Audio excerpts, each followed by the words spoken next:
Assalamualaikum warahmatullahi wabarakatuh. Annyeonghaseyo yorobun. Jonan Kasih Hendriawati Imnida. Halo semuanya, perkenalkan nama saya Kasih Hendriawati dengan NIM 201230237 kelas 4E Program Pendidikan Agama Islam Fakultas Tarbiyah dan Keguruan. Video ini saya buat untuk memenuhi tugas UTS mata kuliah yaitu Teknologi Informasi dengan dosen pengampu Ibu Indah Nurul Hazairin SPD MSc ED. Pertama-tama saya ingin mengucapkan terima kasih atas kesempatan yang diberikan kepada saya untuk mempresentasikan materi dengan judul Pemanfaatan Teknologi dalam Sudut Pandang Pendidikan Islam. Seperti yang kita ketahui bersama, teknologi saat ini berkembang sangat pesat. Kehidupan manusia hampir tidak bisa lepas dari alat-alat teknologi seperti HP, laptop, internet, dan aplikasi digital. Perkembangan ini tentu juga berpengaruh besar terhadap dunia pendidikan, termasuk pendidikan Islam. Nah, sebagai pelajar muslim, kita perlu memahami bagaimana pandangan Islam terhadap teknologi, khususnya dalam dunia pendidikan. Apakah boleh digunakan? Bagaimana cara penggunaannya agar tetap sesuai dengan syariat? Itulah yang akan kita bahas dalam presentasi kali ini. Materi pertama yang akan saya bahas di sini yaitu landasan pendidikan Islam. 1. Sangat mendorong menuntut ilmu seperti Quran Surah Al-Alaq ayat 1 yang berbunyi Bismillahirrahmanirrahim. Dengan nama Allah yang Maha Pengasih, Maha Penyayang. Iqra bismi rabbikal ladzi khalaq. Bacalah dengan menyebut nama Tuhanmu yang menciptakan. Islam adalah agama yang sangat mendorong umatnya untuk menuntut ilmu. Dalam Al-Quran, banyak sekali ayat yang menunjukkan pentingnya belajar dan mencari ilmu. Bahkan, wahyu pertama yang diturunkan kepada Nabi Muhammad SAW adalah perintah membaca. Seperti Quran Surah Al-Alaq ayat 1 yang telah dibacakan tadi. Yang kedua, ada segala sarana belajar termasuk teknologi boleh digunakan selama sesuai syariat. Quran Surat Al-Alaq ayat 1 menjadi bukti bahwa Islam sangat memperhatikan pendidikan. Maka, segala alat atau sarana yang bisa mendukung proses belajar termasuk teknologi dapat digunakan selama tidak bertentangan dengan ajaran agama. Selanjutnya, materi kedua yang akan saya bahas mengenai pandangan Islam terhadap teknologi. 1. Teknologi adalah alat atau sarana atau disebut juga dengan wasilah. Dalam Islam, teknologi dipandang sebagai alat bantu atau sarana atau disebut juga dengan wasilah. Artinya, teknologi itu tidak baik atau buruk dengan sendirinya, melainkan tergantung siapa yang menggunakannya dan untuk tujuan apa. Yang kedua, ada hukum teknologi tergantung tujuan dan cara penggunaannya. Maksudnya, kalau teknologi digunakan untuk kebaikan seperti belajar, berdakwah, atau menyebarkan ilmu, maka hukumnya menjadi baik dan boleh. Tapi kalau digunakan untuk hal-hal negatif seperti menyebarkan keburukan atau merusak akhlak, maka penggunaannya jadi haram dan makruh. Yang ketiga, Islam mendukung pemanfaatan teknologi untuk kebaikan dan dakwah. Jadi, Islam tidak menolak teknologi, bahkan mendorong pemanfaatannya selama digunakan dengan niat baik dan cara yang benar. Kemudian materi ketiga yang akan saya bahas mengenai bentuk pemanfaatan teknologi dalam pendidikan Islam. Pertama, pembelajaran daring. Kita bisa menggunakan aplikasi Zoom dan Google Meet. Seperti saat pandemi, banyak pesantren dan sekolah Islam menggunakan Zoom atau Google Meet untuk mengaji atau belajar agama secara jarak jauh. Contohnya, seorang santri di pesantren modern yang tidak bisa pulang kampung saat pandemi, tetap bisa untuk mengikuti pengajian kitab tafsir Jalalain melalui Zoom setiap pagi. Ia menyiapkan laptop dan buku catatan, dan berinteraksi langsung dengan ustadznya lewat fitur video call. Selanjutnya yang kedua ada aplikasi Islami seperti Al-Quran digital, hafalan, doa, dan lain-lain. Semuanya akan memudahkan kita belajar agama dari mana saja.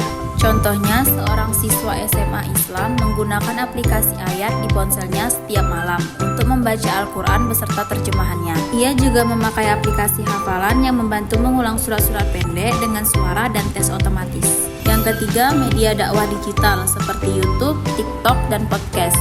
Banyak ustadz dan dai yang menyampaikan ceramah melalui YouTube, Instagram, TikTok, dan podcast. Dengan begitu, ilmu agama bisa tersebar lebih luas.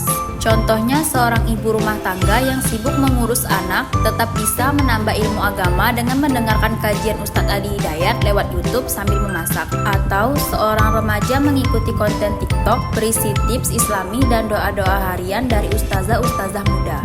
Yang terakhir yaitu kitab klasik digital seperti PDF dan aplikasi Turats. Kita bisa mengakses kitab kuning seperti Tafsir Jalalain, Bulughul Maram, Riyadhus Shalihin, dan lain-lain dalam bentuk PDF atau aplikasi. Contohnya, mahasiswa jurusan syariah yang sedang menulis makalah bisa dengan cepat mencari referensi dari Riyadhus Shalihin dalam format PDF di ponselnya tanpa harus membawa kitab cetakan yang tebal. Ia juga bisa memberi tanda dan catatan digital di aplikasi pembaca PDF. Selanjutnya, materi keempat yang akan saya bahas mengenai manfaat teknologi bagi pendidikan Islam. Ada banyak manfaat teknologi dalam dunia pendidikan Islam, di antaranya yang pertama, akses ilmu yang lebih luas. Seperti kita bisa belajar dari guru atau ustadz yang jauh bahkan dari luar negeri. Yang kedua, belajar lebih fleksibel. Jika ada seseorang yang ingin belajar, dia bisa melakukannya kapan saja dan di mana saja. Contohnya seperti di rumah, di sekolah, di perjalanan, atau dimanapun tempat yang ia mau. Ketiga, hemat waktu dan biaya. Seperti ketika kita ingin membaca buku, kita bisa membaca buku tanpa harus membelinya secara langsung. Cukup mendownload buku tersebut dari Google e-book atau melalui PDF. Keempat, mendorong belajar mandiri.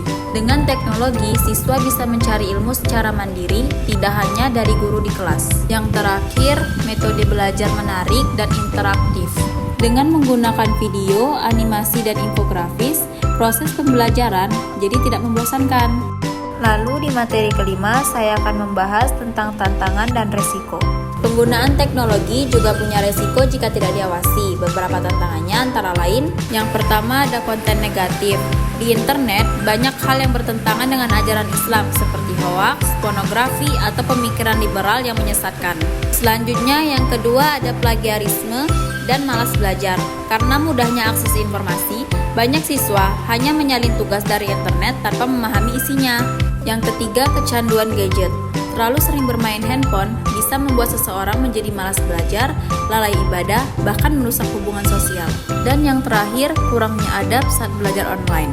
Saat belajar online, banyak yang tidak sopan, seperti bicara tidak sopan di kolom chat, tidak mengucapkan salam kepada guru, atau mematikan kamera tanpa izin.